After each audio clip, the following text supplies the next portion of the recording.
Now, here is the voice of the working class, Rick Smith. And welcome, brothers, sisters, working class heroes. This is the Rick Smith Show. Thanks so much for being here today on the big program. Lots to get to, lots to talk about. The 7th January 6th committee hearing. And oh boy, what a hearing it was indeed. The bombshell, for me, a bunch of them. It was, again, all of these hearings have been, well, quite entertaining. I got to tell you, whoever's putting this on, Liz Cheney and your crew, nice job. Riveting, captivating, good must-see TV, but factual, and damning. Wow. The criming right out in front, in their own words, mind you. But the bombshell today for me was that, as Liz Cheney said, the former guy making a phone call to a witness. Actually, I would argue the crime, something that I'm now going, maybe he's going to be charged with a crime now, because this a crime. Witness tampering is a crime. Yeah, you would think smarter than that. You would think the Orange Menace would kind of get that. You know, that whole Mafia Don thing, you always have 30 degrees of separation. If someone else do your dirty work for you, you never pick up the phone and make the threat yourself. You know, when you go, hey, when you got a 90-miles career there, I would hate to see something bad happen to it. You know, got a mighty nice family, hate to see something happen to it. You know, you never deliver that message yourself. And I'm sure you will say, no, I was just going to wish her a happy day or him a happy day. No. So going to be very interesting. Now, for me, there was a lot in this hearing. Lots of stuff. The Cipollone testimony, very compelling, very interesting, very insightful a little bit, because I got this sense when he talked about when they brought up the Mike Pence, that he did a great service to this country, and how he evidently at one point said that he deserved the Presidential Medal of Freedom. You go, no, I'm not going that. No. Doing your job, and I would argue poorly. No. Does he deserve, a pat on the back, going, hey, you at least came around doing the right thing, and I've been consistent on this. Not a hero. Yeah, he deserves the credit for doing his freaking job, for not wanting to go to jail, for not being the subject of these hearings, for being smart enough, for surrounding himself with people who are smart enough to go, no, I will lay my body across the road before you do this. Oh, wait a minute. There was a federal judge friend who said that he would do that. Yeah, so again, the advice of the people that surround him, you give, I guess if you're going to give Pence any credit, he went to Dan Quayle. May not be able to spell potato, but can understand, that this is a bad idea. Went to the federal judge who said, no, don't do this. He got good advice, whereas these hearings kind of showing Team Crazy was kind of in control of Trump. And this is, this is what we always knew about Team Chaos. We knew Trump would gravitate towards extreme, towards crazy. And this came out in the testimony, right? That, he wanted people who were going to defend him. What was the word she used? Ferociously, viciously, that they were going to go out and attack for him. He loved the fact that people were going to go out there and fight for him. And, amazingly, the cult did. And even while he was getting the advice from Cipollone and Hirschman and, I guess Team Normal, I guess they've dubbed themselves, he still gravitated towards the Sidney Powell, the Rudy Giuliani, the crazies, the chaos, because he wanted all of this. And I think that's what today's hearings kind of brought out. Now, on Team chaos, team crazy, team whatever. You have this Peter Navarro, who evidently went on Newsmax to talk about Mike Pence and said, no, Mike Pence committed treason for refusing to overturn. He committed treason for refusing to commit treason. That's the Navarro thought. He says, quote, the reason why I think Pence is guilty of treason to at least President Trump and perhaps to this country is that he acted on the basis of a flawed legal opinion concocted by his own general counsel that he did not share with either the president or with the president's White House legal counsel. The reason he didn't share it with the legal counsel of the White House is because they were all on the same page. He didn't share it with Team Crazy because they were crazy. And his opinion, the opinions that he was getting, 230 years of the country. You lost the election, Donald. You concede.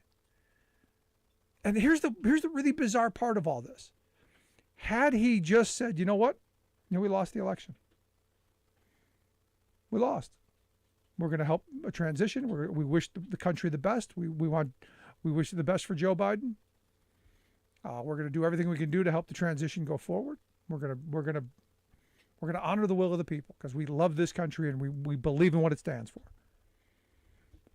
He would be, by far, hands down, leading the charge to do whatever he wanted.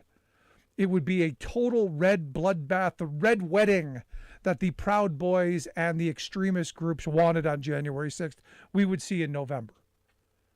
Because, well, the Republican machine has got the American people where they want them, thinking the economy's horrible, even with unemployment at 3.6%, thinking that, oh my God, the world's ending. It's all bad. It's all bad. Had Trump just gone, you know what, we're gonna push all these problems off, and these problems were predictable.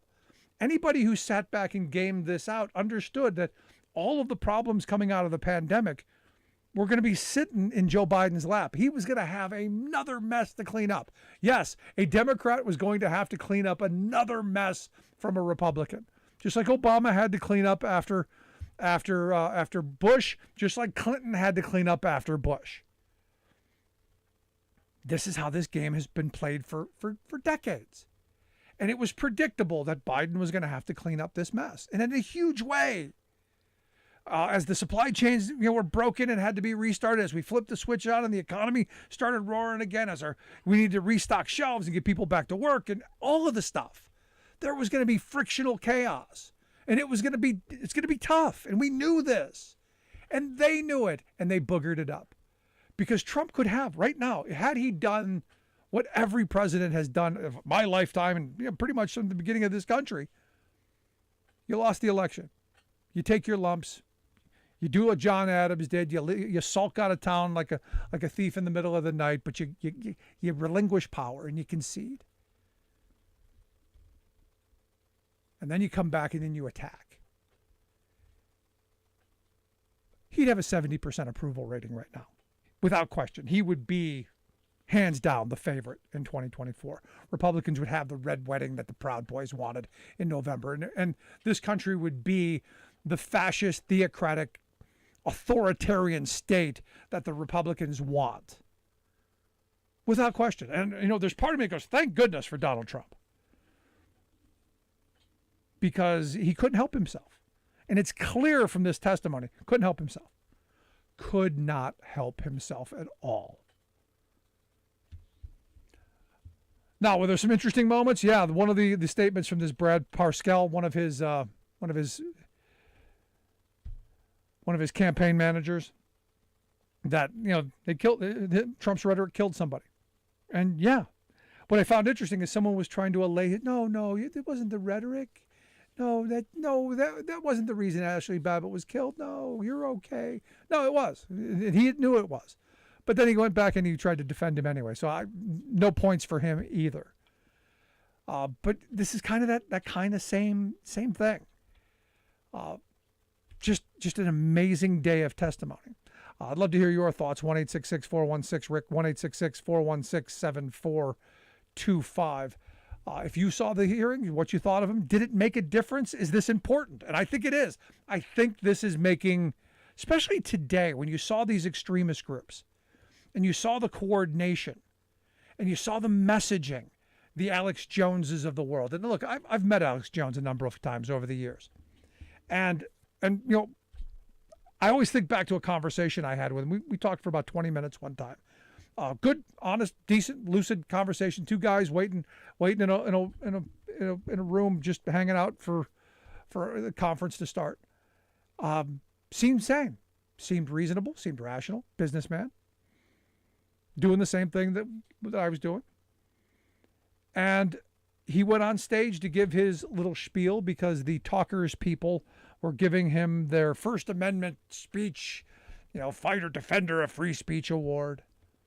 And the reality is all the people in the room just wanted to figure out how he monetized his show and how he was using the internet to line his pockets. Because he was one of the pioneers on the right to do this. He was one of the first people to figure out how to get these working class people to send him a bunch of money to spew anger and the outrage candy and at a much sharper tone than you got on talk radio. Talk radio would take you so far, but they would leave it at the waters. That no, it's we can't go too far. He would go all the way, and it was really just heated, extreme, and conspiratorial on huge levels. But the thing I remember about him is, we sat and we had a very decent conversation. Two guys, normal people having a conversation. But the second he got on stage, it was all performative. He went from zero to crazy in a blink of an eye. Really a raging lunatic. And the character that you saw, I believe he has morphed into completely. And you talk to people who do character actor work, they become those characters. And I believe he has gone so dark and so deep into the rabbit hole. He is that character that years ago that I met that, he was the rational, sane guy for a bit, but when he needed to perform, when he needed to get the grinder to start grinding the music as he's the monkey dancing around, the grinder just went away and he just was the monkey full time.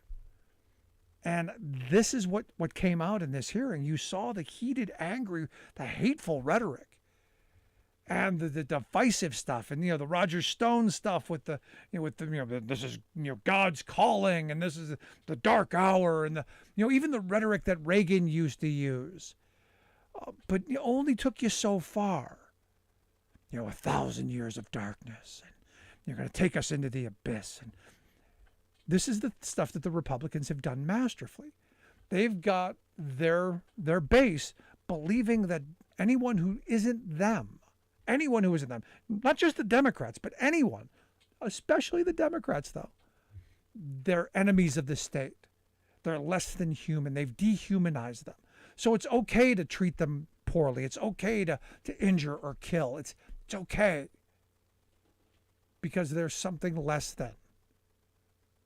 And this is the scary part of what the right has been allowed to build for years. And this is why during the Obama years, you had them saying, look, there's all of these right-wing extremist groups growing, which is why you had, the Proud Boys, the Three Percenters, the Oath Keepers. You had all of these groups on watch lists.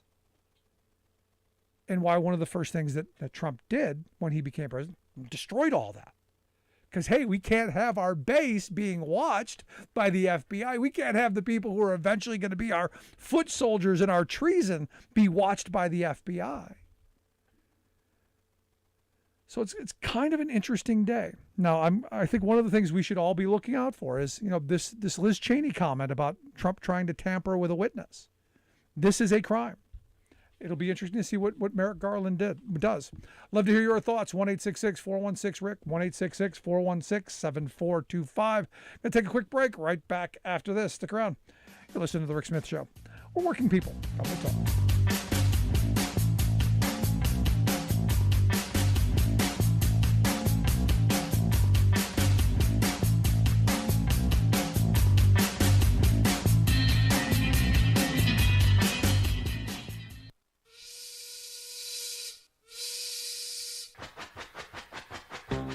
If you're a fan of the show, you've heard our labor history in 2 segments, and you can hear them on the radio pretty much anywhere in the U.S. Labor history has never been more important than it is right now. So here's what we'd like you to do. Tell a teacher. Tell a teacher that labor history is important and that they can get digestible 2-minute lessons that are absolutely free. Free to download, free to use, free to share. Tell a teacher to go to thericksmithshow.com/history and help us put labor back where it belongs, in the classroom. You know, generations of American workers fought, bled, and died to build the American way of life. It's our job to keep their stories alive. Go tell a teacher that we're here to help them do just that. Find us at thericksmithshow.com/history today.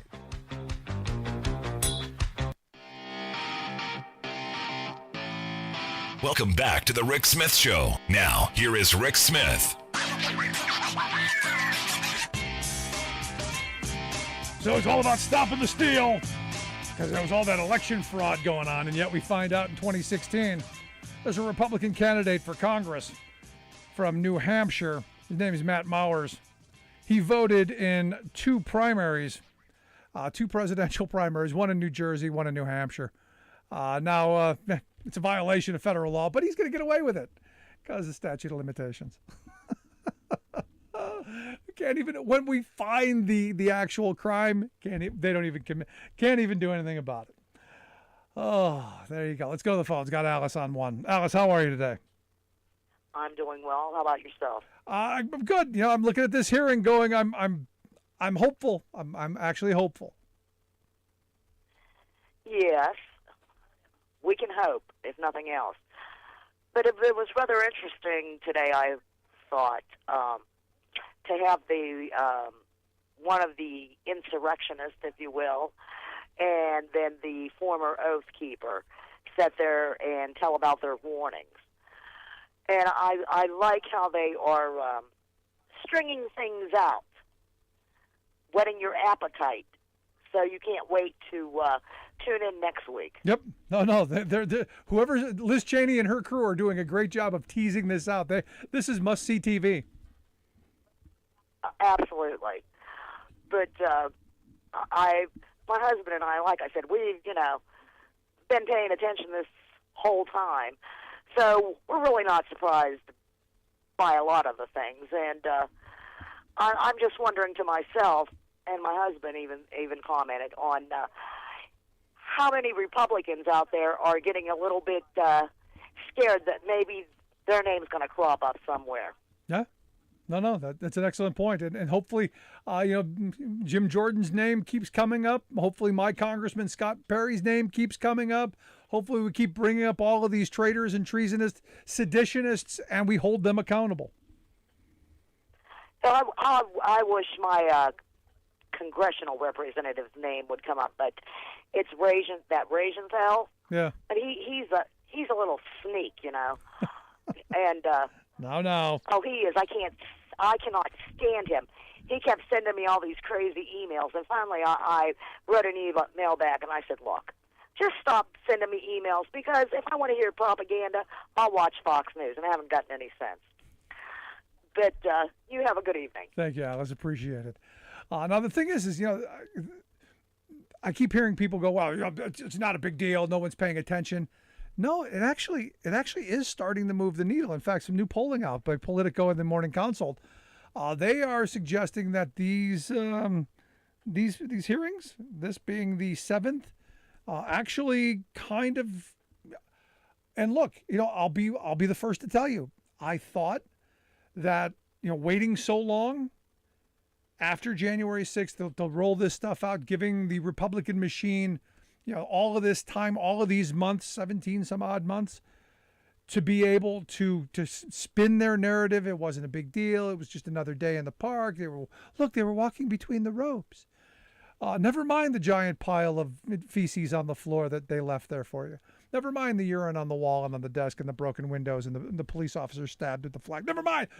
Don't look over there. Just look at the people walking between the ropes. I thought that the narrative had been spun, but according to this most recent polling, they're saying 66% of voters say Trump attempted to overturn the 2020 election. 2/3 of the people saying, yeah, he actually did what he's being accused of doing. That is a pretty big thing.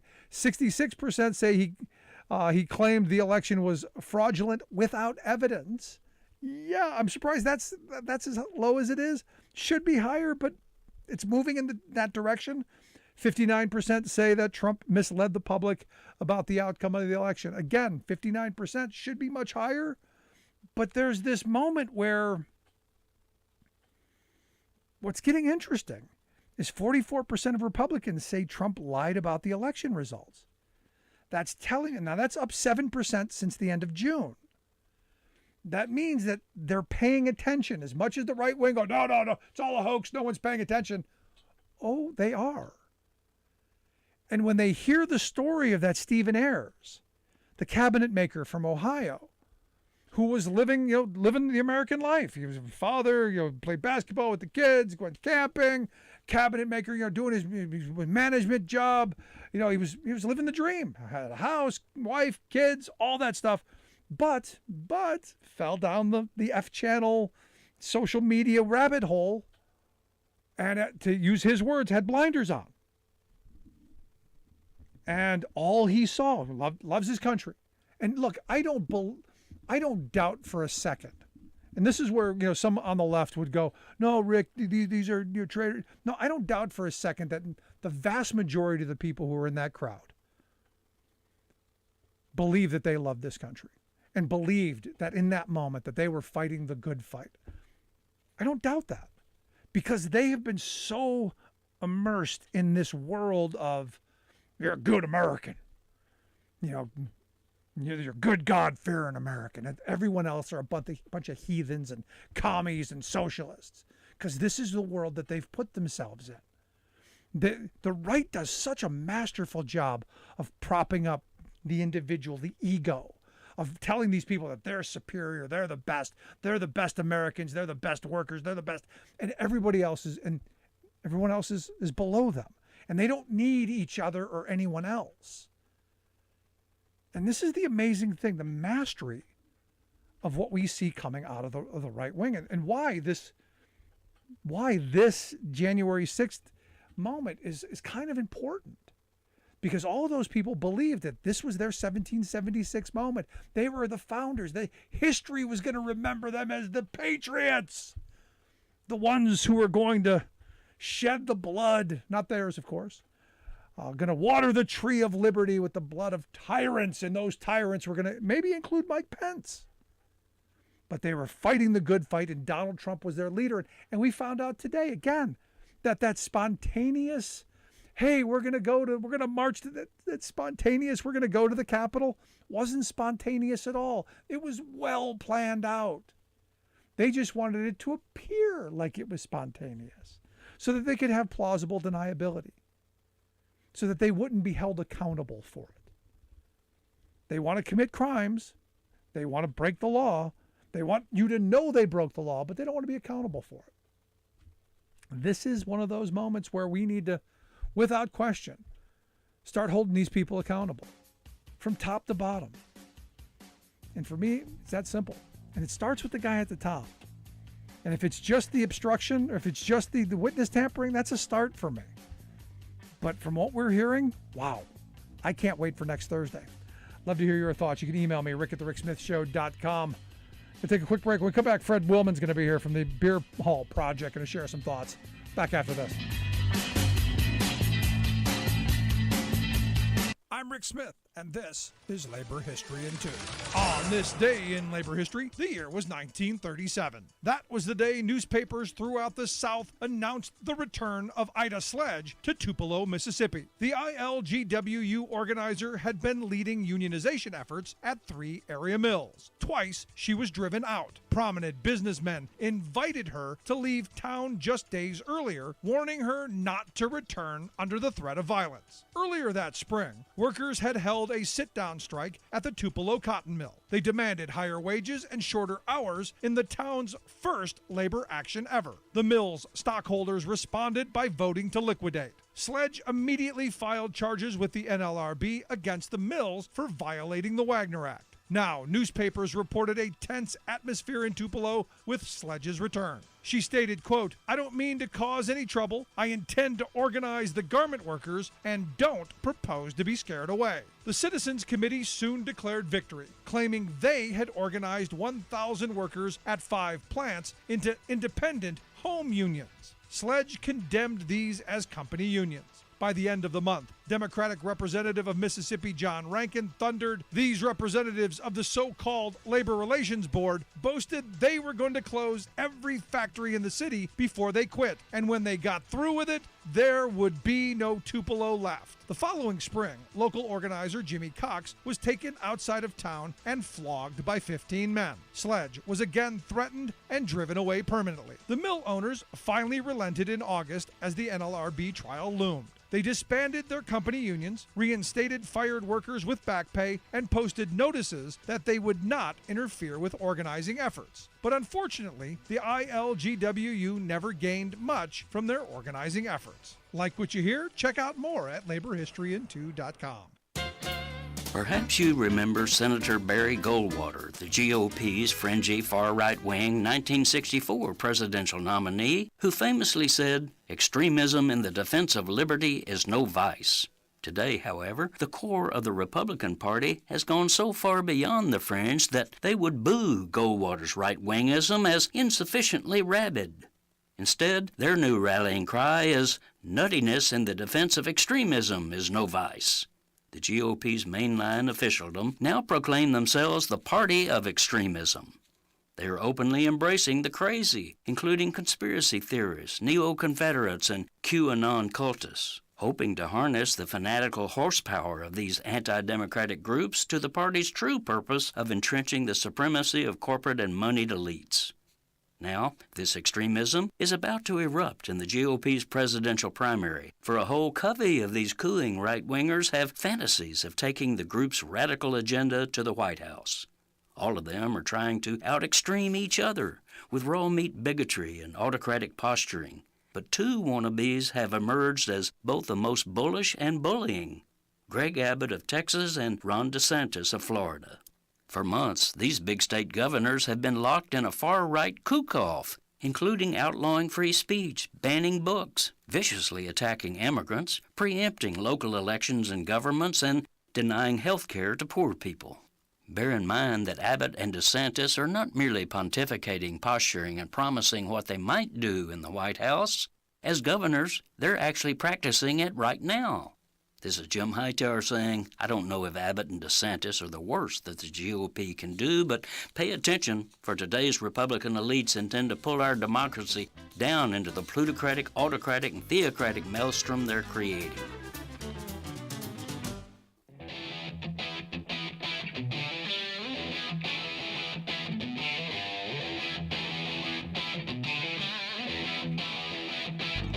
Welcome back to the Rick Smith Show. Now, here is Rick Smith. So one of the more interesting moments today, now, outside of the hearings, Jake Tapper on CNN was interviewing the mustache, John Bolton. And Tapper said, his comment was, one doesn't have to be brilliant to attempt a coup. And you go looking at Trump and you go, no, you're not a brilliant guy. This was not a brilliant attempt at a coup. It was done by a bunch of chaotic, crazy people. But John Bolton, chimed in. He goes, no, I disagree with that. He says, as someone who has helped plan coup d'etat here, not here, but in other places, it takes a lot of work. And I guess he wants a pat on the back. I don't know. And I would love it. My question is, why didn't Jake Tapper go, whoa, where, if not here, where? Why wasn't that brought up? But hey, I guess John Bolton has planned coups around the world, and they are hard work. Anyway, share some thoughts on the coup comment and also the hearings. I've asked our good friend Fred Wellman to come talk with us. Fred is the co-founder of the Beer Hall Project. He's also a political consultant and former senior advisor to the Lincoln Project. Fred, thanks for taking time for us. Oh, it was good to be back, brother. So coups are hard, Fred. Not here, of course, not here, because you don't need to be brilliant here, but coups are hard. It's exhausting sometimes. The hubris that goes into these comments. Hey, look, I would argue that a successful coup was hard. I should say that, right? Like anybody can do, anybody can fail. It's a joke I make when people say they're a fighter. I'm like, yeah, but there's a difference between being a fighter and actually winning, right? And so, you could argue that this was an attempted coup, and it was an attempted coup. Could it have worked? No, they weren't very smart people. But I would agree that it's just, John Bolton really did fit in the Trump administration more than people give him credit for. But here's the thing that gets me. The thing that's really kind of, as I'm watching the people that Trump surrounded himself with, and this is all deadly serious. Right. You had the career people, you had the Hirschmans, the Cipollones, you had people who were, the Republicans are people I don't agree with, but at least they're as dubbed Team Normal, a professional class, right? Professional class, right? They're that. And then he surrounded himself with all of these characters, kooks and crazies, the Sidney Powells, the Giulianis, all of these, the Lynn Woods, all of these really, the CEO of Overstock.com, the pillow guy. You got all of these characters. Don't forget Steve Bannon and Seb Gorka started off. All of the administration. So you got all of this cabal of kookery that is advising him and moving him in a direction that he wants to go. His tendency is towards chaos and horrible. So I'm sitting here going, I am surprised that John Bolton wasn't able to get him to nuke Iran.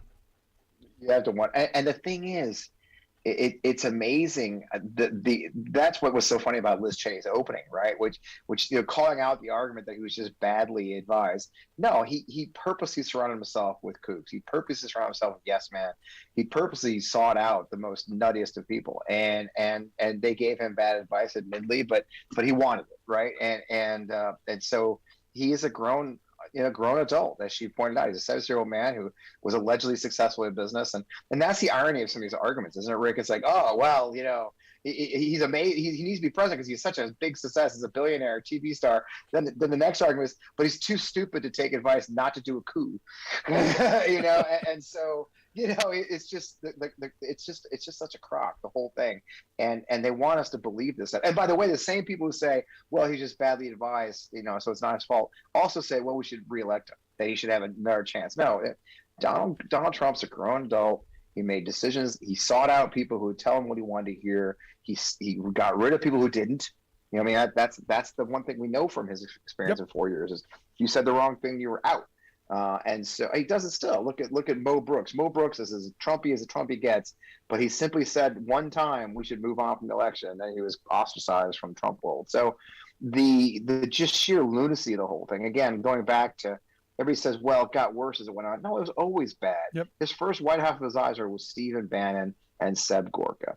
And so please spare me he had to go to the bottom of the barrel. No, this is all Donald Trump. There's a Greek saying, a fish stinks from the head down. Donald Trump is the head. And absolutely. He stinks. And the thing is that to come out of this, for me anyway, is he kept looking for what he wanted. And he kept looking for the advice that he wanted. And he got it in Team Crazy. Jeff Clark, perfect example. Now, I'm surprised that he didn't pull the trigger on that, because I think, at what point do you think he realized this wasn't going to happen, though? I mean, because there's a point at which you got to think, we've gone kind of to a wall, or do you think did he ever understand that? In January 6th, in the sense of like the success of his coup attempt? Yeah, I don't think he still sees this. I think he's still out there trying, don't you think? I think that people say he's a liar. I think he's delusional in a lot of ways. He says the lies enough that he believes them himself. So he'll seek out the people who will give him the lies he wants to hear. I think he grudgingly gave up on January 6th when it was looking like it's failed, and then he powdered his way. He didn't even show up for the inauguration because he's a classless, horrible human being who has no interest in actually serving anyone but himself. So I'm not necessarily sure. So you're giving him the defense. You're going to give him the defense that he's delusional. Well, look, you can be delusional and not crazy. Those are different things. Okay. Again, the court term for being crazy. The man has been surrounded by people talking about how awesome he is his whole life. He is used to being told that he's right all the time, and he'll convince himself of whatever he wants to be convinced himself. He convinced himself he's a billionaire. So So again, no, that's not an excuse. I mean, again, it's like we say in my world, in the veterans world, when every time there's a violent crime perpetuated by a veteran, the first thing he says, well, he probably had PTSD. No, that's not an excuse. I mean, maybe they do. Maybe that's part of it. But PTSD is not a disease that leads you to violence, typically, except maybe against yourself. Same thing with being, megalomaniac, being a narcissist, being a delusional. It doesn't excuse you of the crimes that you've committed or the things he's doing wrong, right? He's not psychotic. He's just a rotten human being. Yeah. And being a rotten human being isn't a crime or isn't an excuse for it. It's just being a rotten human being. Yeah, and that a lot of that came out. Now, right. As I was watching some of the testimony, and there was a lot of stuff. I mean, these hearings, this being the 7th, it's just been like bombshell after bombshell. Yeah, going it was off. packed today, wasn't it? I was reviewing some of the big moments, like, wow, that's a lot. That's just a lot. And for me, the big story for me that I took from it was the Stephen Ayers guy, the cabinet maker from Ohio. And this is where I want to spend a little time because, I believe most of the people who were there on January 6th, most of the people who voted for Trump, they in their mind believe that they're good, God-fearing Americans, that they're the best Americans, that, they wave the flag, that they're the uber, they love their country more than everyone else because they've been told this day after day, and they've put the blinders on, they've surrounded themselves with that message, they've draped themselves in the flag, and they truly believed what Trump was telling them. And this Ayers story is right in line with probably millions of other people in this country. And I'm hoping people are paying attention to his story. I mean, he had, he was a family man, married with kids, going to camping, doing basketball at the house, the job. Life was good, living the American dream. And, well, not so much now because this. Yep. I think what they've done a great job, I think we talked about this previously, is telling the larger story through the small perspective, right? I think it goes a little bit when the hearing when they use the Georgia, the pressure on Georgia from Brad Raffensperger all the way down to Miss Ruby, and they told that larger story, the pressure and the assaults on our election through that. They did the same thing today with Ayers, right? That he is a perfect representation, example of the thousands that appeared that day on Capitol Hill and attacked our thing. Now, again, it's not an excuse, right? But it does show how they're living in an alternative information bubble. They're being fed the things they want to hear. They're being told, lies. They're being not fed counter information. If you look at Fox, you look at OAN, you look at Newsmax, they're very good. What they do, people talk a lot about the stuff they say, the lies they tell. But what they don't talk about is the things they don't tell, right? They don't tell the counter narrative. There's very rarely the counter narrative to the story. And so, yeah, they're fed these lies about, I mean, look at the violent tweets and, every Democrat should be lined up, man, woman, and child. And he was a part of that. So I think they did a very effective job using him as sort of a cipher, if you will, for that larger story and the consequences of it. He is the perfect example, right? He went there, he got allegedly, according to his story, got sucked into the crowd, got sucked into the Capitol, paid dearly, lost his job, lost his home, and has sort of seen the light these days. And he's not the only one. There's 700 cases, right? He won't be the last. There'll be many more. So I think as an example of what the folks who actually stormed the Capitol, it was a very effective use of using sort of that. This is the this is the foot soldier they've used. Whereas the shock troops were the Oath Keepers and the 3%ers and the Proud Boys. And so I thought that in a story, again, I always approach this from a storytelling standpoint as a communicator, that I think that was a very effective means of using him. But what does it mean? Does it change others' minds? Does it make them come along? I don't know. I still go back to the same thing, which is my hope for this entire series of hearings is that those who are sitting this out, those who have been fence sitters, the estimated 77 million Americans who didn't vote in the 2020 election, just sort of don't participate in our political life, they're the ones I really hope reach. They're the ones we need to change their minds, because in the end, we do know that the hardcore MAGA, the ultra MAGA now, really only make up about 30% of the population at most. And so therefore they are a minority. If we can keep them as a minority of the voting bloc, if we activate those who are sitting on the fence. No, and that's always been the goal in this for me, is to wake up and I've said this before, we're betting on the least active, least educated, least engaged voters to finally pay attention and now care. Right. That's not a really great position to be in to save a country. It's not awesome, but again, it is what it is. I literally just had an evening dinner with a former congressman here in Missouri, and the same conversation we had is like he read off the numbers from Missouri where how many fence sitters we have. We really do have to convince people that our democracy in danger, and their participation or lack of participation will make the difference.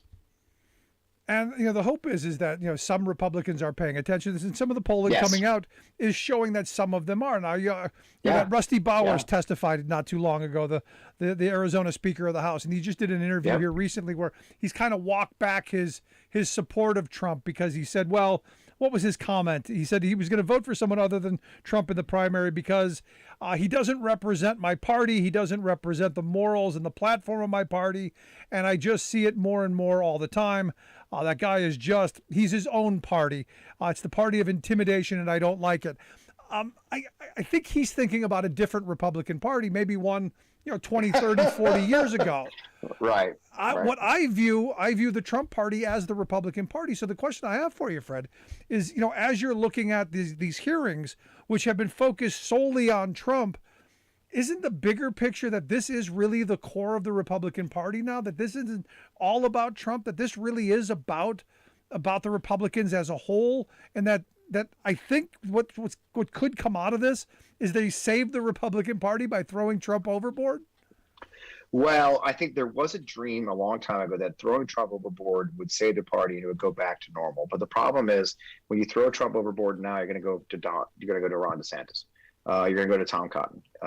There are younger, prettier, smarter authoritarians lined up. The Republican Party has embraced a form of politics that's based on authoritarianism and dominance of the minority. That is what it is now.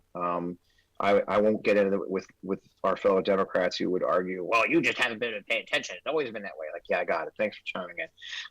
I'm really tired of that. The fact is, though, that the modern Republican Party since Trump has fully embraced authoritarianism. They fully embraced the idea that they are being replaced and therefore must act in a way that supports their minority rule. And they're going to, and that's it. So I've lost all hope that somehow that the party would wake up one day and Trump would be gone. He'll go to jail, and we'll have a reasonable opposition to work against or with in the future. I don't believe that's the case. I'm watching too many normals, if you will, candidates be thrust out of their offices for daring to speak ill of Trump or anything in the party. You're seeing too many have to sign on to the big lie. Just watch that debate in Arizona with Kerry Lake and the nut jobs. Watch that debate in Michigan with the governor candidates. There are no reasonable Republicans welcome anymore, and that's not Trumpism. That's who the party is. Like you said, that really is who the party is. So I think the only answer is defeat them across the board. I had a lovely meeting the other day with a local Republican who's running for office who was highly recommended by a number of friends who said I should meet him. But in the end, he embraces the party for me to say, look, I'm sorry. You're going to be pressured. Look at every talk about Youngkin in Virginia. What's Youngkin being told? Youngkin's like, well, we should have maybe a 15th abortion ban. They're not having it. The base is going crazy. Like, no, full abortion ban immediately, and let's get rid of IUDs too. Let's get rid of birth control. The nut jobs are running the party now. It is the party. And so, it used to be. I had a conversation with the same couple tonight, and my colleague there is a former Democrat. Is a Democrat, and she said, the thing was, you said there was a time you could say as a Republican that you're a social conservative or fiscal conservative, but social liberal, right? Remember that one? Yeah. Frankly, it's how I described myself as a Republican when I was a Republican, and now there just isn't. It is all social conservative. It doesn't matter. You don't have to be. They're not fiscally conservative in any way. You can't say they ran the country in a fiscal conservative manner when they were in charge. No, it's all about the social issues. It's all about this. So. Another long answer, which I shouldn't give, but in the end, I do believe that I have changed in the last 2 years since the election in 2020 to realize that when we get rid of Trump, we're just gonna have a different version of Trump, and it's probably gonna be this idiot from Florida in his ill-fitting suits and his make-believe fascism. No, I mean, because there's always been that authoritarian stream that goes through the Republican Party. There's always been that. Sure. That the Pat Buchanan wing from the early 90s. Right. You've always the dog whistle's always been there. It's just now the dog has, to use that analogy, has not only caught the car, they've eaten through the trunk and they're in the back seat and they're now in the driver's seat. And they don't need a dog whistle. I mean, the whole point of a dog whistle is only they hear it, right? Or the dogs hear it. They're not even bothered with that silliness anymore. We all hear it. They're not hiding in any way. They don't have to do dog. They're doing freaking whistles now. Yeah. they're using damn train horns, my friend. Yeah, they got their flags. They got their flags. They've got they're going in our faces. They're showing up. They're screaming at us. I mean, it's everywhere. I mean, I've stopped using the term dog whistle because they're not dog whistles anymore. They don't have to. They're honking horns. They're driving down the middle street. There's ridiculous, stupid flags and their giant trucks in our faces, telling us to go F off. There's no more dog whistles. They're using train horns. How do you then respond to that? I mean, just to kind of wrap this up, where do you see this going, and what's the response? Because I've been saying for a very long time that Democrats in a street fight will offer to hold your coat. When do the Democrats throw the coat on the ground and ball up their digits and get in there and start, metaphorically mixing it up? Well, there I am again with that weird optimism that I've been talking about the last few times we talked. I do have some. We are seeing some folks finally starting to kind of take their gloves off and roll their sleeves up. I think there are some really good people coming in the Democratic Party saying, no, we got to fight. There's great candidates saying they're going to fight. That's the thing. I do think there's a new generation of Democrats, as are more senior members and leaders hopefully depart in due time and their time when they depart and go to stage right. I am cautiously optimistic that a new generation of Democrats understands the need to band together and to fight, and they are, and we're seeing elements of that. Is it enough? Is it fast enough? And, those are the two issues we have to ask, right? Are you fighting hard enough? Are you fighting fast enough? And do you recognize the threat at the moment? That really is the question. But guys like us will be out here saying, look, you got to get the fight. I'm happy to throw a towel over you and give you some water and kick them back into the ring.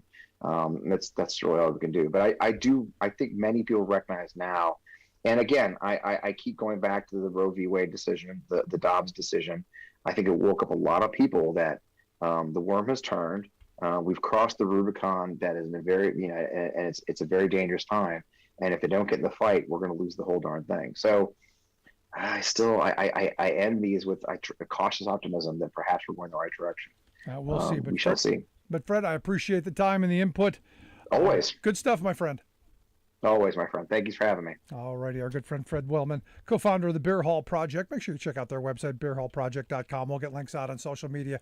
You can take a look at that. Going to take a quick break. Right back after this. Stick around. You're listening to The Rick Smith Show. We're working people. Got the talk.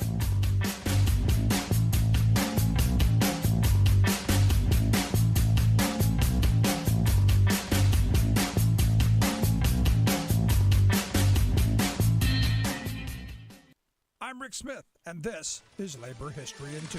On this day in labor history, the year was 1850. That was the birthday of Oscar Neebe. Neebe was one of 8 men convicted of inciting violence at a workers' rally at Haymarket Square in Chicago in 1886. He was born in New York City, where he became a skilled tinsmith. He moved to Chicago in 1877, where he worked at the Adams Westlake Manufacturing Company. He was fired and blacklisted when he tried to organize his fellow workers. This, however, did not stop his organizing efforts. Oscar founded his own business, the Acme Yeast Company, and turned his attention to organizing brewery workers. He was active in the Chicago Central Labor Union. By 1886, the labor movement was growing in power and action in Chicago. On May 1st, thousands took to the streets in strikes and demonstrations for the 8-hour workday. 3 days later, a bomb was thrown by an unknown assailant at a workers' rally protesting police violence against demonstrators. No one knows to this present day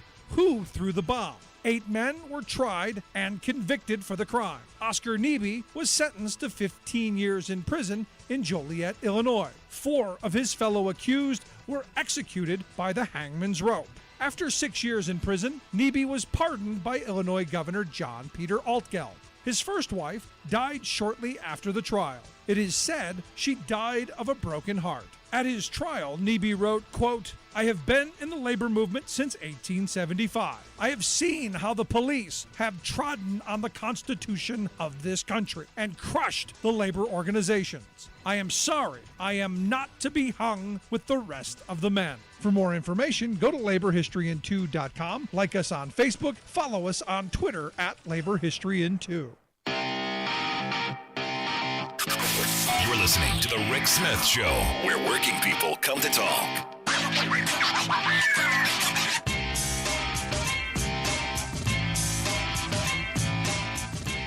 1-866-416-RICK, 1-866-416-7425. Love to hear your thoughts. You want to chime in?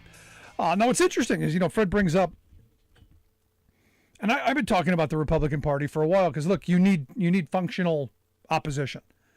You do. You need debate. You need different ideas and policies, and our government's broken right now. You don't have a functional Republican Party. They don't have a platform. They don't have really an ideology other than power and authoritarian rule. And where Fred's right is, Trump going away is not going to solve the problems that the Republicans have. They're an authoritarian party. DeSantis is the next step, and this was always going to be the scary part, that you would come up with the next kind of authoritarian. What's interesting is some polling out by the New York Times and Siena. They point out that there's an educational split within the Republican Party. And you may remember, Trump, the famous comment, "I love the poorly educated." Yeah, because they love him. According to the findings, DeSantis leads Trump as the 2020 nominee, 32% to 28% among college graduates who identify as Republicans. But of non-college graduates, Trump has a 58 to 21% lead. And that's the Alex Jones crowd. That's the fall down the rabbit hole crowd. That's the crowd that, I'm sure that the Stephen Ayers of the world, who were harangued into social media and were fixated by and hanging on every word that was put out by all of these right-wing mouthpieces. I find it interesting that this polling goes this way. Now, the one failure yet that I've seen of the hearings, and maybe this is still coming, maybe the 8th and potentially final hearing, which is going to be in prime time. Maybe this is going to be the blockbuster, the one that blows all these other 7 out of the water and answers all of the burning questions. For me, the money. The money has always been the biggest question in all of this. Who funded all of this? Who funds all of these groups? Who pays the salaries of the guy who testified, the communications guy who testifies, and all of these militia groups? Who pays for all of these programs, the Alex Joneses, and all of these people to do all of these things? Who funds all that? Where's this big donor money coming from? Because to pull off a little rally like they did on January 6th, it's a huge funding thing. Talking a couple $1 million. That's just not a couple of good God-fearing patriots throwing a couple of pennies in.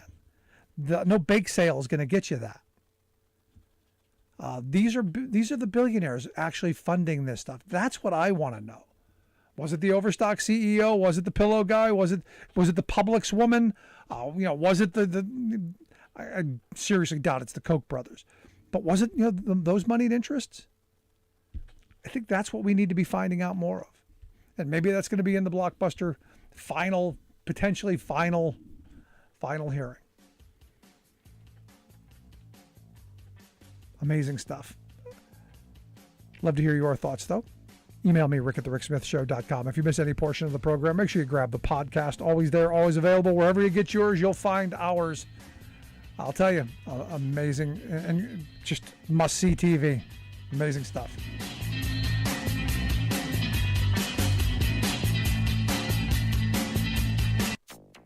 It's some of the oldest trees that there are. There's trees that are 2,000 years old. Wildfires again threaten iconic giant sequoias. Offshore wind power is booming, and China is leading the way. Plus, the level of the Great Salt Lake has dropped to a new historic low. The Great Salt Lake is drying up. All of those historic lows and more straight ahead from BradBlog.com. I'm Brad Friedman. And I'm Desi Doyen. Stand by for 6 minutes of independent green news, politics, analysis, and snarky comment. You could worry about nuclear warming, but you can't worry about the global warming. Are you still here? We'll have a little bit more beachfront property. That's not the worst thing in the world. No, that's not how it works at all.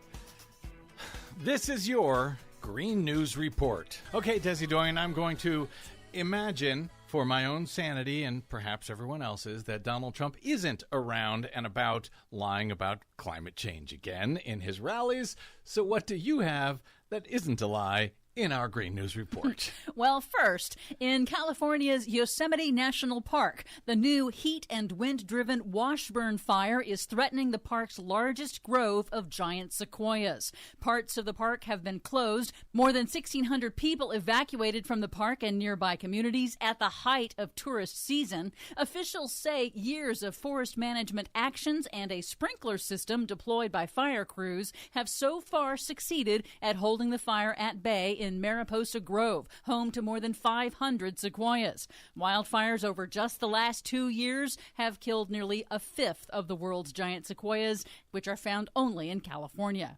Across the U.S., wildfires are increasing in both frequency and intensity, a trend expected to accelerate with man-made climate change. Alaska is now on track for another historic wildfire year, having already seen its fastest start to the fire season on record, and it has already passed over 2 million acres burned. That's more than twice the amount in a typical Alaska fire season, and it is only mid-July. A remarkable number of fires up there.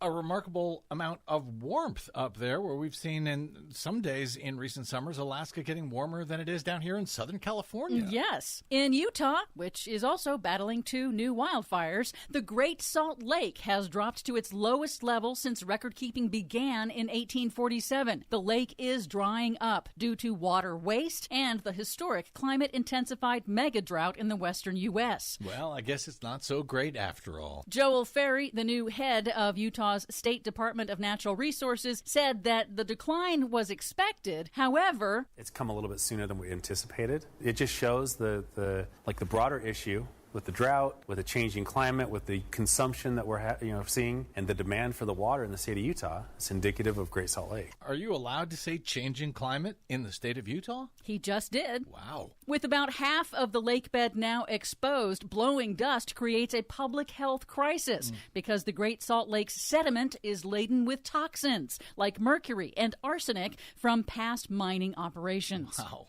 In Texas, repetitive extreme heat waves are expensive. The Texas Tribune reports that electricity rates have skyrocketed, with many customers paying at least 50% more than this time last year. That's because the cost of electricity in the state's infamously deregulated electricity market is tightly tied to the price of natural gas, which has doubled since Russia invaded Ukraine in late February, upending global markets for fossil fuels. Oh, well, free market. What are you going to do?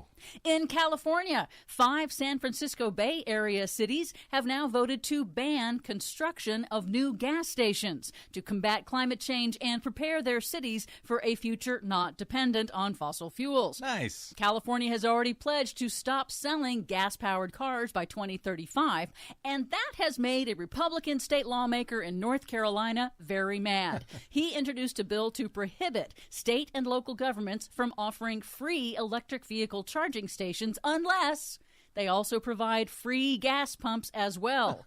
And he wants the state to destroy any EV charging stations that do not comply at taxpayers' expense. God forbid people should have nice things. Finally, some really good news. Wind power is cheap and the offshore wind sector is booming. The UK just completed its largest ever offshore wind lease sale, resulting in projects that will generate electricity 4 times cheaper than natural gas. A different analysis finds that offshore wind installations surged 300% in 2021. 80% of that new offshore wind capacity was built in Chinese waters. China is expected to add more offshore wind capacity than all other countries every single year through at least 2035. Well, don't tell that North Carolina lawmaker. He'll be really upset about all that free wind. For much more on all of these stories and the ones we couldn't get to today, check out our website at greennews.bradblog.com. Are you tired of think tank approved corporate news and commentary? Are you tired of CEOs telling you what to think, who to hate, and who to vote for? Well, welcome to the Rick Smith Show. We don't take orders from some boardroom, and we don't do focus groups or talking points. We don't work for them, and we never will. I'm Rick Smith, and I work for you. Join us daily at thericksmithshow.com and download the podcast and never miss a minute.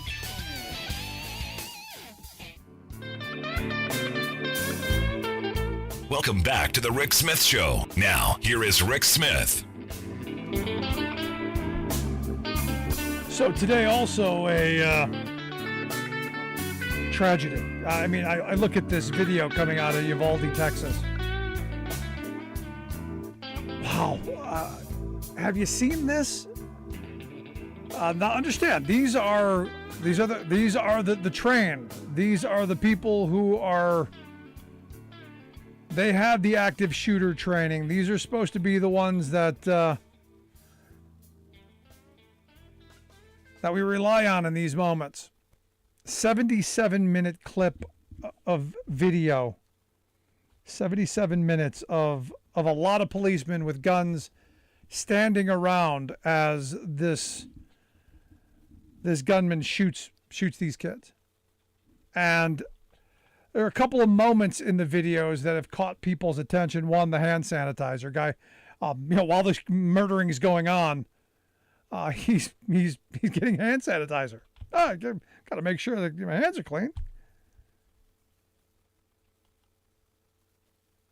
Another police officer early on in the video checking his cell phone, and it looks like, and this comes back to part of the problem we have in this country. And it's a scary, scary thing. Looks like on the little screensaver on his phone is one of those 3% logos, one of those 3%er logos, one of those militia logos on the phone of the cop. And you just go, we got problems. We got lots of problems. Now, this shooting, this is another one of these moments where you just go, there's no justification for this.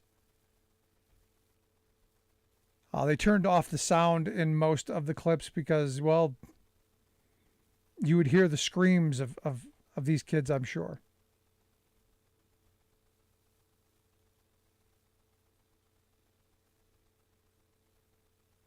But I'm in this place where I'm looking at this video, and I watched it twice today. And it's heartbreaking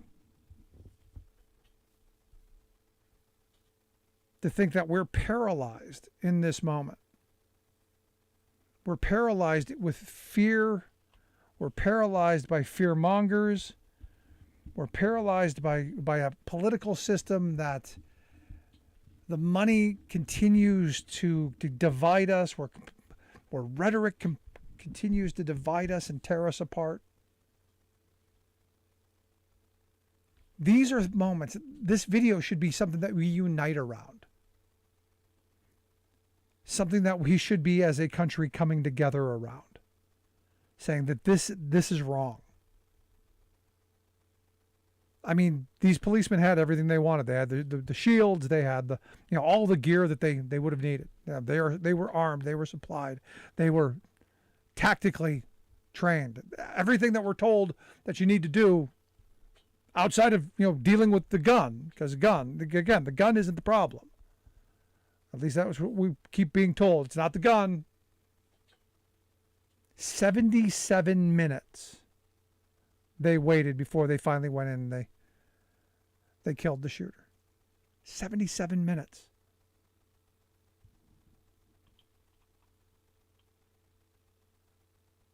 I mean, stop and think about that.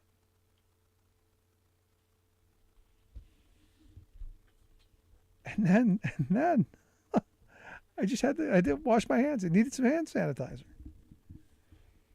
Now, do you fire every one of them? Or was this a leadership decision? How do you go about dealing with systematic failures like this? How do you go about that?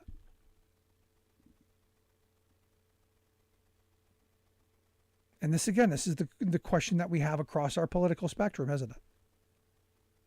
Because we have real problems in this country. We have structural supply chain issues still.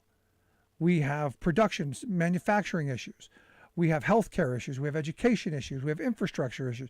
We've got issues, all top to bottom, as a nation that need to be dealt with. And yet we have a government, for all intent and purposes, that is broken. That, a divided government that can't agree with that what happened on January 6th was wrong. And there's part of me that goes, you know what? If Republicans just came out and said, you know what, look, he was wrong. Lost the election, there wasn't a big steal.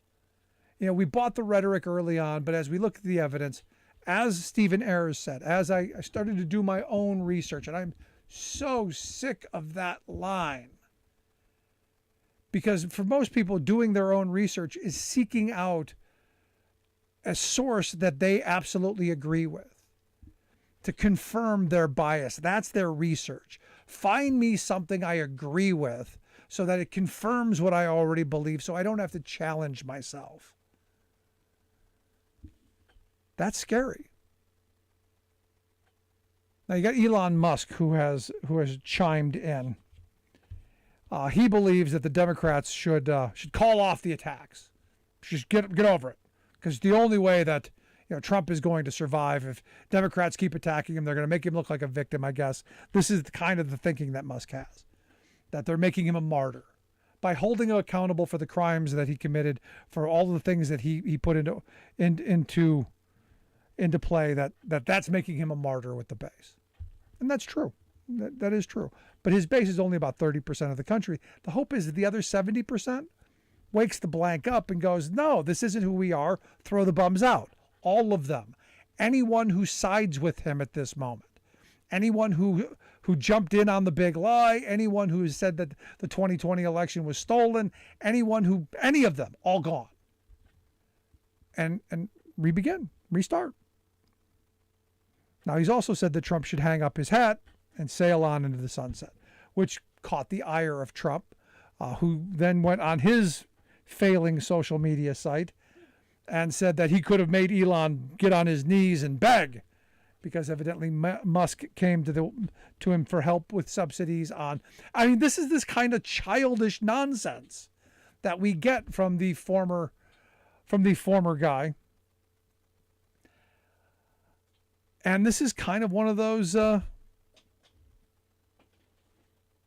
infinitesimal kind of moments that you just go, this is what a child does.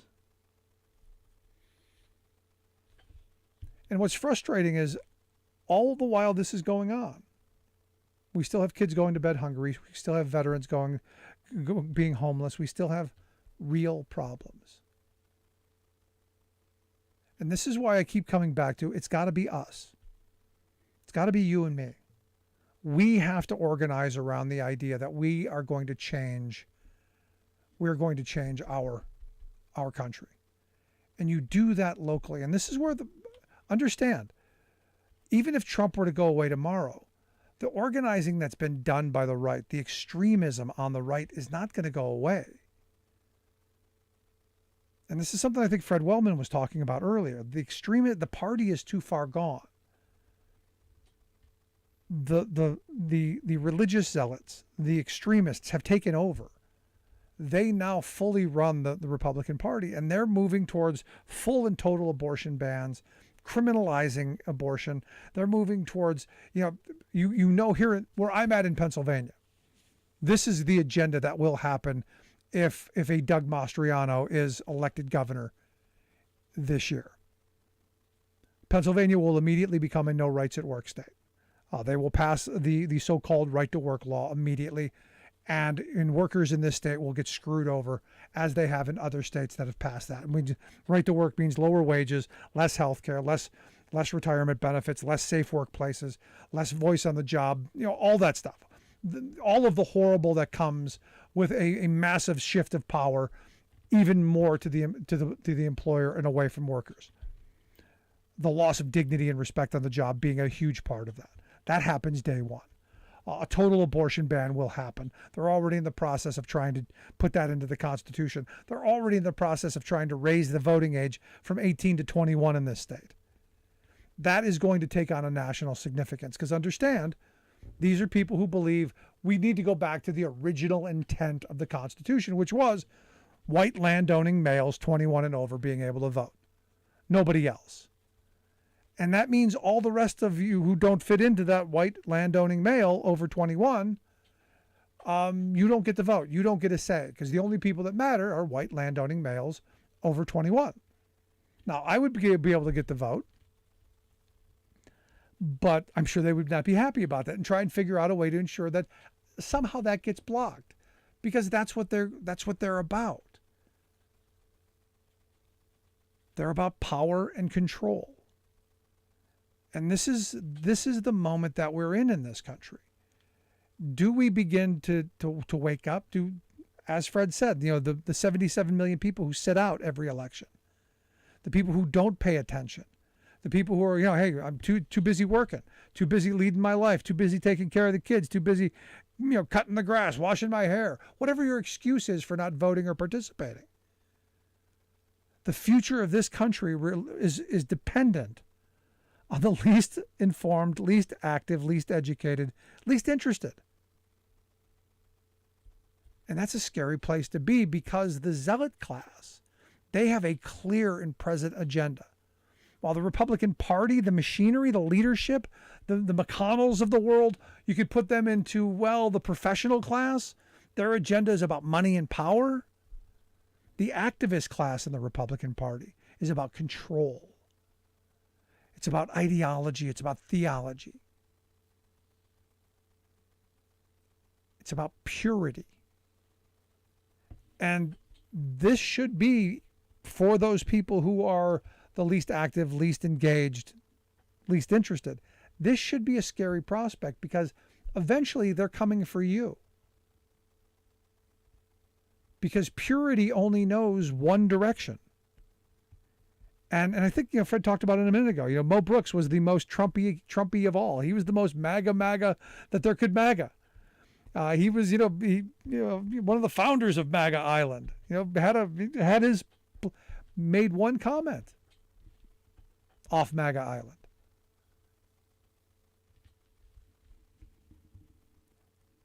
The direction we're heading, without us coming together and organizing and fighting in a concerted way, is dangerous. And our kids are going to suffer for it. And in the end, who continues to benefit? Well, the wildly wealthy. Because, again, I come back to, who funds all this stuff? Who's putting all this together, and for whose profit? Now, like I said before, Alex Jones, kind of the guy who was behind a lot of this messaging. At one point, I truly believed it was all just performative. It was a way to make money. It was a way to get attention. It was a way to make his program popular. It was a way to be the Limbaugh of crazy. It was a way to get your niche. Because this industry is that. Hey, look at me. It's putting the lampshade on your head and dancing on the table. It's getting attention. It's getting people to notice you. It's getting people to comment. It's getting people to care. And the more extreme and the crazier you can be, that's where the money's at, evidently.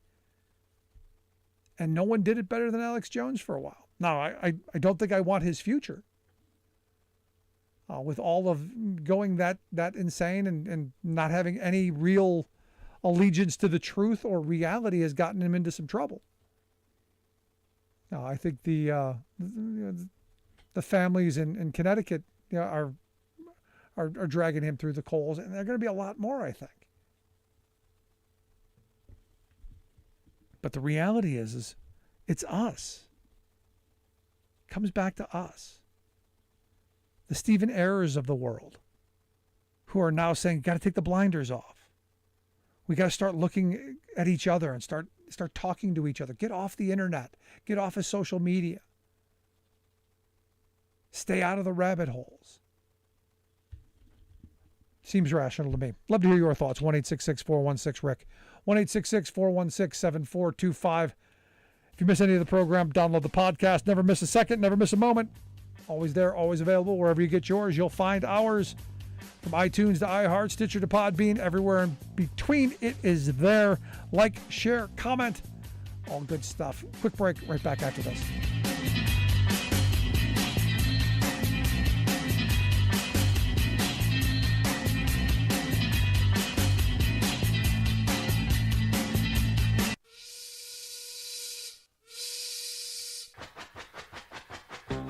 If you're a fan of the show, you've heard our labor history in 2 segments, and you can hear them on the radio pretty much anywhere in the U.S. Labor history has never been more important than it is right now.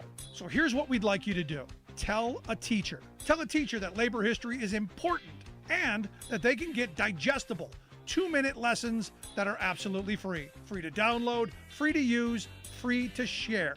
Tell a teacher to go to thericksmithshow.com/history and help us put labor back where it belongs, in the classroom. You know, generations of American workers fought, bled, and died to build the American way of life. It's our job to keep their stories alive.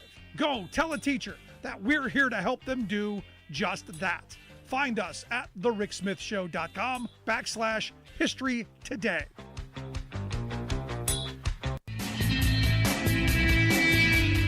Welcome back to the Rick Smith Show. Now, here is Rick Smith.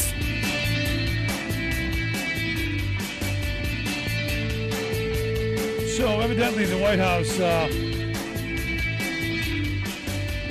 warning Americans about the COVID-19. Yeah, everyone, and like I think everyone's in this mindset that it's over. The pandemic's over. Don't worry about it. Yeah, not a big deal. But evidently this BA.5 variant, subvariant, I guess this is now a subvariant of a variant of, it's highly transmissible is what they're saying, and is fueling a new wave of infections, reinfections, and hospitalizations. So the White House is saying, hey, you might want to, plan a little bit. You may want to, think about, protecting yourself. You might want to, just if you're in large crowds, do the mask thing, social distance. The things that, from the beginning we've been saying you should probably do, things that I do all the time, things that I did even before the pandemic. And this is one of those conversations that I've had because I've been in environments where, like super spreader events that, a bunch of people that I've been with have gotten it. I've been at conferences and I've been at events that, people I'm with had gotten it. And somehow I've been very fortunate and, I'm knocking on everything that I can that I haven't. And they're like, how is it possible that you didn't get it? Because, we're in the same room together. We talked to the same people. We were all in the same space. And I said, well, I always practice a social distance routine. I've always had a larger than normal personal space. When I was in college, you took a public speaking course, and the first thing they tell you is, your personal space is the tip of your middle finger all the way around your body. I've always kept that personal space. And it's one of those things that, even with COVID, I've always kept just a little bit more than that. So it's possible that in my keeping this larger than normal personal space, that's how I've been able to avoid it. Along with masking when necessary and washing the hands and trying to do that stuff. I'm not obsessive about it. I'm not militant about it. But I am conscious of it. And it's one of those things that as a society, we've gotten, so on both sides of the issue. You got the hyper militant on either side where you're going, no, we got to get through this. We got to lead our lives, but we also got to protect ourselves, and we've got to protect others. And this is that moment. Like we're going to a convention here the rest of the week. The American Federation of Teachers are having their convention in Boston. We're going to broadcast from there and do some work there as well. We're going to go. We're going to do the testing. We're going to do. In fact, good on them. They're going to test us as we walk in and test us when they walk out. So to see who who gets it, who as a control. Good on them. Smart policy. But you're going to be expected while in confined spaces to wear masks and to respect each other's safety and each other's health. There's nothing wrong with that. If you don't like it, you don't have to go. That's pretty simple. And, I think these events have to happen. They're going to continue to happen. I've had some people say, well, they shouldn't do any of this stuff. We're not going to live in the bubble anymore. People are not going to shut down. No matter what happens with this BA5, I don't think we'll ever see another shutdown. Because the sides have dug in. The extreme on the right is defiant in their interest in caring about anyone else. This is one of those moments, because I had this conversation just the other day. I had somebody that I know, say that they're hardcore Republican and they vote for Republicans, and he couldn't explain why. I said, well, what policy is it? What is it that draws you? And there was no explanation. And I said, so what you're then telling me is that it's really just about you're a bully, and you like intimidating weaker people. That's really what you're telling me. It's about intimidation. It's about bullying. And ultimately, that's what it was. It was about, I'm going to inflict my will on everyone and anyone else. And that's a problem that we have. That's really a problem we have in this country. Is that I think too many people on the other side of the equation think that they have the right, that is their right, to inflict their will and their dominance on, well, the rest of us. And this being one of those issues, this being one of those, this person doesn't care about me. This person doesn't care about my family, because it's all about his right. It's about his right to not have to wear that stinking mask, because it's an inconvenience. It's about his right not to have to get vaccinated. And look, I'm okay with people not getting vaccinated, because the people who are unvaccinated are the ones who are dying. I've always said that's a way to thin the herd. May sound callous, may sound cold. Choices. Now, I have some friends who are like, no, they should be, forced. No, you can't do that. Not in this country. It's not what we do. Now, I'm a little bit more militant. If you chose not to be vaccinated, you chose not to protect yourself, you chose to do all the dumb stuff, I don't know that we go through all the measures to save you. I'm sorry, you don't get to go get yourself sick and then end up forcing some of our essential workers to take care of you and then treat them poorly. But I'm not holding you down and jabbing you with a needle. That's not me. So I guess the point of this is the virus isn't gone. It's not going to go away.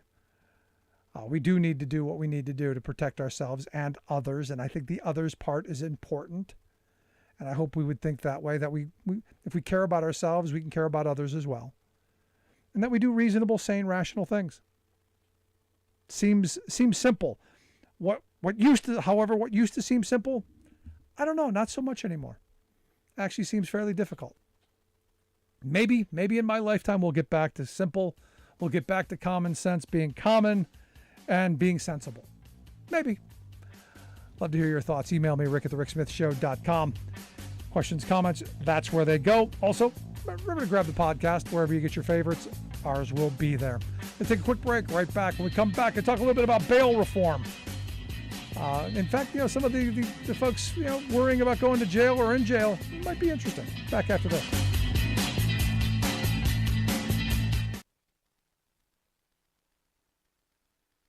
I'm Rick Smith, and this is Labor History in 2. On this day in labor history, the year was 1850. That was the birthday of Oscar Neebe. Neebe was one of 8 men convicted of inciting violence at a workers' rally at Haymarket Square in Chicago in 1886. He was born in New York City, where he became a skilled tinsmith. He moved to Chicago in 1877, where he worked at the Adams Westlake Manufacturing Company. He was fired and blacklisted when he tried to organize his fellow workers. This, however, did not stop his organizing efforts. Oscar founded his own business, the Acme Yeast Company, and turned his attention to organizing brewery workers. He was active in the Chicago Central Labor Union. By 1886, the labor movement was growing in power and action in Chicago. On May 1st, thousands took to the streets in strikes and demonstrations for the 8-hour workday. 3 days later, a bomb was thrown by an unknown assailant at a workers' rally protesting police violence against demonstrators. No one knows to this present day who threw the bomb. 8 men were tried and convicted for the crime. Oscar Neebe was sentenced to 15 years in prison in Joliet, Illinois. 4 of his fellow accused were executed by the hangman's rope. After 6 years in prison, Neebe was pardoned by Illinois Governor John Peter Altgeld. His first wife died shortly after the trial. It is said she died of a broken heart. At his trial, Neebe wrote, quote, "I have been in the labor movement since 1875. I have seen how the police have trodden on the Constitution of this country and crushed the labor organizations. I am sorry I am not to be hung with the rest of the men." For more information, go to laborhistoryin2.com, like us on Facebook, follow us on Twitter at laborhistoryin2.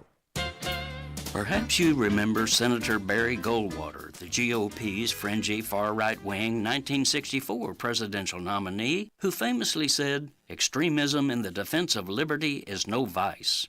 Today, however, the core of the Republican Party has gone so far beyond the fringe that they would boo Goldwater's right-wingism as insufficiently rabid. Instead, their new rallying cry is, "Nuttiness in the defense of extremism is no vice." The GOP's mainline officialdom now proclaim themselves the party of extremism. They are openly embracing the crazy, including conspiracy theorists, neo-Confederates, and QAnon cultists, hoping to harness the fanatical horsepower of these anti-democratic groups to the party's true purpose of entrenching the supremacy of corporate and moneyed elites.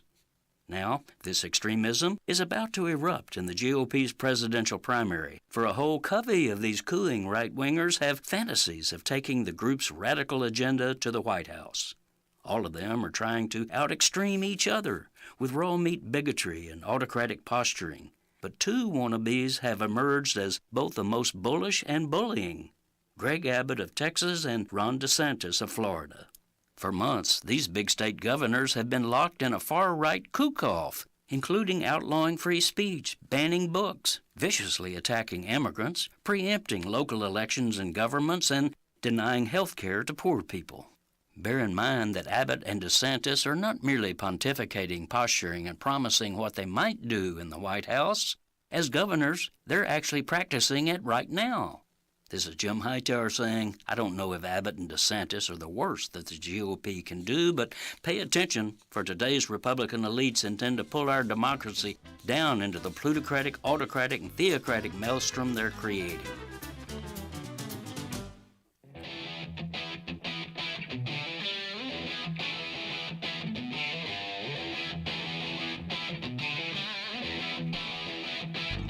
Welcome back to the Rick Smith Show. Now, here is Rick Smith.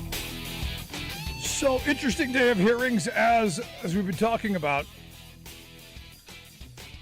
You know, I looked at some of the Oathkeeper folks, and I couldn't help but think of the ones who went to jail, and the stories that came out of the people who were surprised that jail isn't fun. And the stories of, this is so hard and so onerous on our family and so difficult. And it's really quite remarkable when you hear white people get locked up and you hear the stories that they believed, that it was Club Med and it's the place where they get to go watch TV and work out and then go to the pool. And it's wonderful. And then when they actually go there, very very different reality.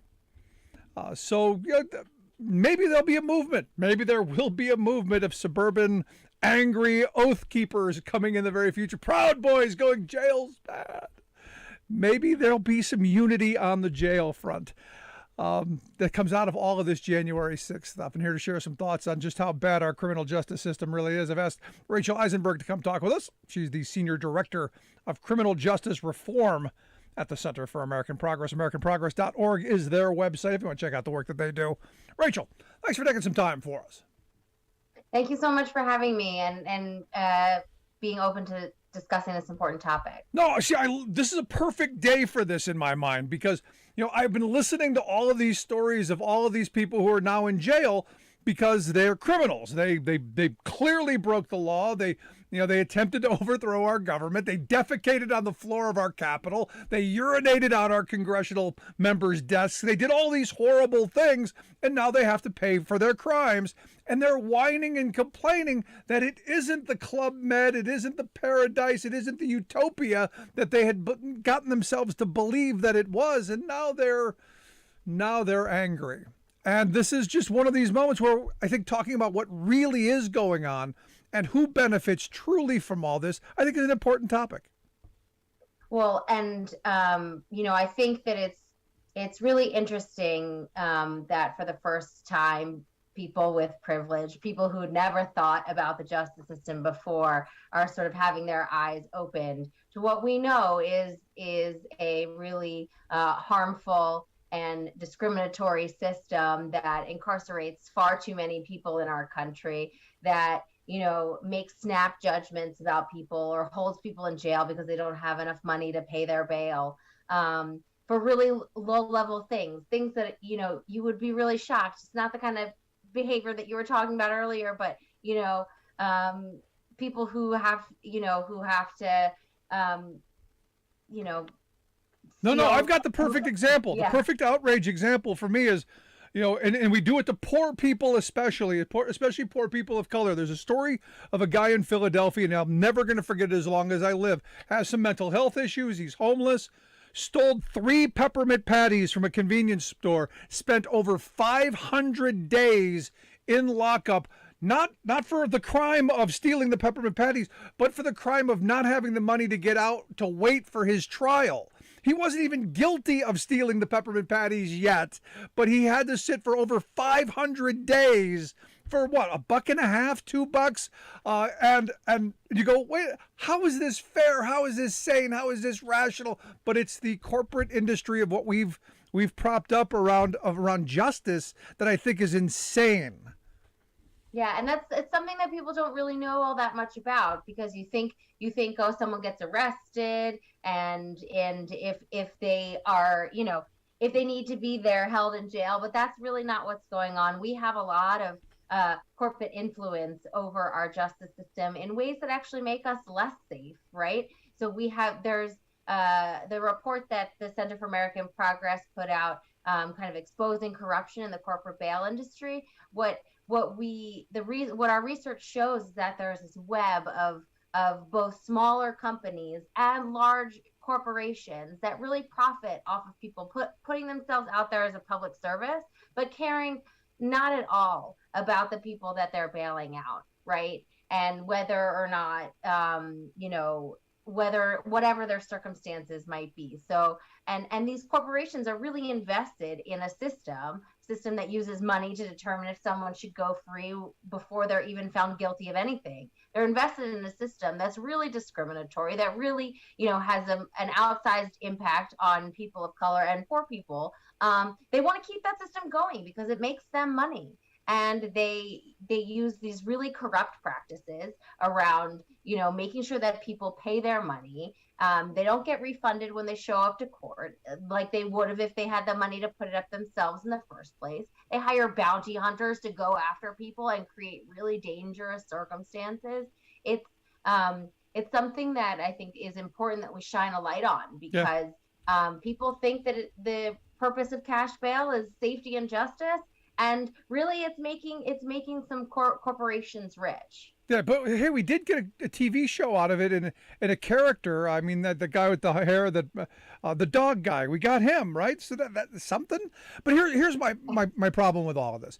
Anytime you move to privatization of anything that we used to do for ourselves, in my view, and it's just a basic premise I have, anything we've privatized that we used to do for ourselves is always gone the wrong way. It's always gone to the greed. It's always gone to who can line their pockets. And that's natural. I think that's going to happen whenever you say we're going to put a moneyed interest ahead of a public service. And this is just another one of those things. The second we decided that we were going to have for-profit prisons, of course we're going to have corrupt practices. And a lot of these for-profit prison contracts, and you'll be able to speak to this probably much better than I can, they have what hotels would dream to have: 85% occupancy rules, 90% occupancy rules, which means if I open a prison, the local community is going to guarantee that I have 90% of heads in beds, which means we got to lock people up or we got to pay for it anyway.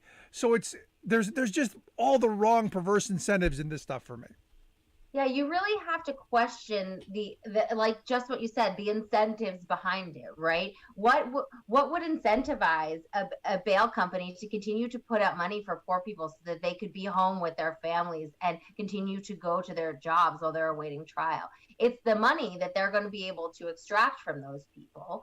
And, they don't lose out if someone doesn't show up to court because they still get their money anyway.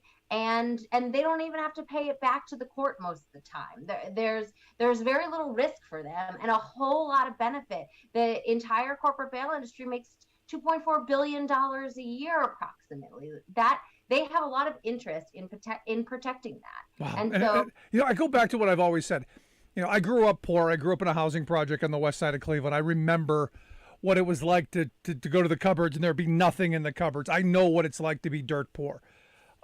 It's expensive in this country to be dirt poor. It really is. You said, what was that number again? $2.6 billion a year? 2.4, yeah. $2.4 billion. That is a massive tax on poor people. Because that's really what it is. What we've done is what we've taken from the tax base, what taxpayers used to pay to ensure that we have a criminal justice system that is fair and equitable to everybody, and we have shifted it downward because, hey, got to have those poor people with skin in the game, and this is the tax that they pay for being poor. Exactly. And you would be amazed at how little oversight and regulation there is over these businesses and the practices they use to encourage people to get to sign these unfair contracts. Oh, I'm not amazed. Which they go after family members. I'm not amazed. I'm not amazed at all because I watched that stupid TV show once. You see what these people get away with. You see what the leniency we give corporate America. We see what we give the moneyed interest in every way, shape, and form. So what makes me think that we would treat poor people any differently than we treat anybody else? In fact, I know we're going to treat the poor people the worst because they have the least ability to defend themselves because they can't hire Johnny Cochran and well, Johnny Cochran's not with us anymore, but they can't hire the Dream Team or the Pat Cipollone, to use him today, or Eric Hirschman or any of those folks. They can't afford those folks. They're stuck. And this again comes back to, we keep screwing over poor people in the hopes that we keep them in a system that keeps 85, 90% of heads in beds. We keep churning through them, taxing them through a system like this. So the question then becomes, Rachel, we know this system is patently unfair and most people don't care because they're not in it. There's a moment now, you got some white people who are going, hey, we got into trouble. We're not happy. They heard the guy's testimony today that his life is completely changed, that he's had to go through all this. What should we be doing? You as Senior Director of Criminal Justice Reform there at the Center for American Progress, what does Rachel Eisenberg think we should be doing? What does the Center for American Progress think we should be doing, moving in a direction that's more fair and equitable, not just for the wealthy and the well-connected, but for people who were, like I was, broke? What do we do? Yeah. First and foremost, we got to get money out of the pretrial process, right? Assessing someone's ability to cough up money to determine whether or not they can go home while they're awaiting trial before they've even been found guilty of anything, it has no place in the American legal system. And we also, and in replacing the system that relies on money bail, we can't, we have to continue to push for less pretrial incarceration, right? Fewer people behind bars before they've been found guilty of a crime. And the reason I say this is, well, for a lot of reasons, but I say this in particular because people's fears and criticisms about the bail system really come out when they hear a story on the news that, someone was out on bail. And the reality is the vast majority of people who are incarcerated pretrial on bail are there for really low level things, are no risk to the community, but our system is so fundamentally broken that we're making really bad decisions about who needs to be incarcerated. And the reason we're making really bad decisions is because somebody's profiting off of it. Somebody's profiting off of the fact that money's a part of this system. Yeah. And that's what needs to change. Because they can afford to take that money that they're profiting off, hire lobbyists to go to politicians to scare voters to go, we got to protect you from those criminals. The guy that guy who stole those 3 peppermint patties, he was a real menace to society. And look, there are people who would believe it because he's homeless, because we don't do anything to help the homeless. But here's the thing. I mean, people are saying that, you have a right to bail. They throw cash bail into this because that's the system. But, there's also that part of the 8th Amendment about excessive bail. If you have no ability to pay, is any payment excessive? So how do you balance this? Because, I think about myself. When I was younger, I didn't have anything. If I would have gotten into trouble, I would have sat and waited. What do you do in a situation of, let's say, non-violent crimes? And then we'll separate it into violent crimes. What do you do with non-violent crimes? Should there be bail requirements? Is this something where you just issue them a ticket, they come back? What do you see? Sure. There are reforms happening all over the country that really think about the pretrial process and the bail process differently. So, actually assessing if someone needs to even be considered for pretrial detention or cash bail in the first place, but you get it, like you've said, you get issued a ticket, you get a court date on the spot, and you show up, the next day, 2 days later for whatever next hearing needs to happen in your case. It's not kind of ignoring the fact that you were arrested, but it's saying incarceration just doesn't need to be on the table for you. And then there are people for whom, there are some more, elevated circumstances at play. There are a whole host of options that have nothing to do with money that could, ensure that someone who's released comes back to their court date, which is actually what bail is supposed to do. So you could, there's a lot of reminder systems, giving people the cost of transportation or childcare, which is a lot of what keeps people from coming to court. There, are other, publicly run pretrial supervision options where, you can check in with an officer if that's what's needed on given an individual's circumstances. But I think we rely so heavily on supervision, on incarceration, that we've forgotten the fact that the vast majority of people don't need to be supervised or don't need to be incarcerated to ensure that they show up to court. Yeah. What do we do with the people though that are just, because look, I'm not, I have friends who are like, we shouldn't have jails. We shouldn't be locking people up. I'm not that guy. There are things you lock people up for. We saw it on January 6th. There are a lot of people who shouldn't be around with us. I know a lot of people who I think should be locked up for doing things that they shouldn't be doing. A lot of Wall Street criminals. I'd like to see them locked up. We don't lock enough Wall Street criminals up. What do we do? I mean, how do you see this moving forward? Look, first and foremost, our justice system is set up to assess guilt or innocence, to actually have a deliberative sentencing process. And, I could talk a long time about sentencing in this country, and I'll refrain today. But, all of that happens at the point that someone is determined to have actually committed the crime. What we're talking about here is even before that happens. So what the bail system is really designed to do is to make sure that someone shows up to court and is safe to be in the community while they await trial.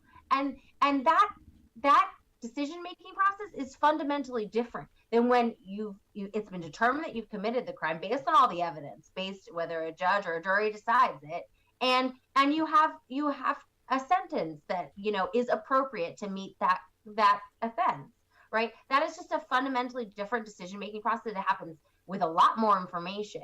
And it's not, it's not this split-second decision that's happening for people right after they're arrested to determine if they should, get assigned bail or not. No, it's an excellent point. But for me, to wrap this up and to move it in a direction that I find useful, reclaim our bail system, do away with all of the profiteers, because it's bad. It was bad to start. It's been bad all along, and it's not going to get any better. So for me, that's the beginning. Yeah, I mean, the corporate interest is the reason that we have such a hard time doing away with and reforming the system in the first place. So you have to challenge and remove these for-profit the influence of these for-profit companies in pretrial decision making. That has to be first, because without that, they're going to hold tight to the entire rest of the system that allows them. No, you're right. So if someone wanted to get more information, wanted to get active on this cause, what advice? What do they do? Well, firstly, please, read the report that we recently released. It's on the Center for American Progress.org website, and educate yourself about the influence of the corporate bail industry. Contact your lawmakers, your representatives, and tell them you want, corporate influence out of the justice system, and, get in touch with us. We are going to be, talking to anyone who will listen about ways in which states in particular can kind of change their laws to get rid of corporate bail. There you go. Rachel, I appreciate the time. Good stuff. I hope folks will go to AmericanProgress.org, take a look at the report. We'll get it out on social media on our channel so you can take a look at it. I think it's a good read. It's important and something we should be dealing with. But Rachel Eisenberg, I appreciate the time.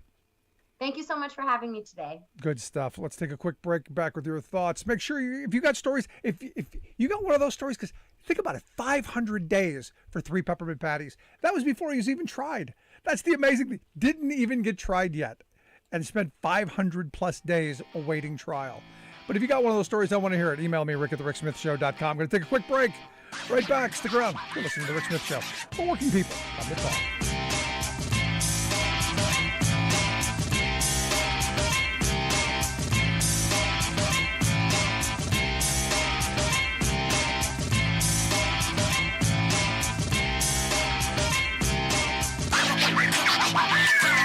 I'm Rick Smith, and this is Labor History in 2. On this day in labor history, the year was 1917. That was the day that miners in Bisbee, Arizona were rounded up, taken by train, and left in the desert on the New Mexico-Arizona border. The Phelps Dodge Corporation was one of the largest mining conglomerates in the United States, mining mostly copper. It had a major operation in Bisbee, Arizona. As in other mines, workplace conditions were poor. The IWW began efforts to organize the miners and had success organizing Mexican and Eastern European miners. In June, the IWW presented the copper companies with a list of demands that included better working conditions and better company housing. The copper companies refused to negotiate, and by the end of the month, about half of all miners were on strike. Phelps Dodge decided to use the war as a pretext to crack down on the IWW. Newspapers accused the organization of pro-German sympathy because the IWW opposed American involvement in World War I. A group of Bisbee elites, the Citizens Protective League, decided to round up the Wobblies and ship them out. In 1985, in an oral history, Walter Douglas, the grandson of Phelps Dodge founder James Douglas, and a witness to the deportation, made light of it, saying, "So then, they backed a cattle train in on that siding by the ballpark, loaded them all in, and sent them to Columbus, New Mexico. And when they got them over there, they deported 1,200 and some people. I was 7 years old at the time, and our house was up on a hill. And I remember the babysitter we had taking my brother and I up there in the window, and we could watch them going down Bisbee Road." The Bisbee deportation crushed the miners' union and is yet another example of the workers' struggle for a better tomorrow. Labor History in 2 brought to you by the Illinois Labor History Society and The Rick Smith Show. For more information, go to laborhistoryin2.com.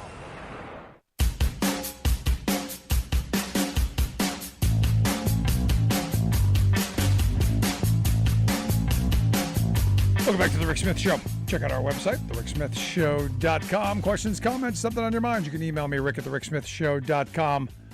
Got an email from George who says, why are you spending so much time on these January 6th hearings? It's a waste of time. It's all a hoax. It's all fake. None of this is real.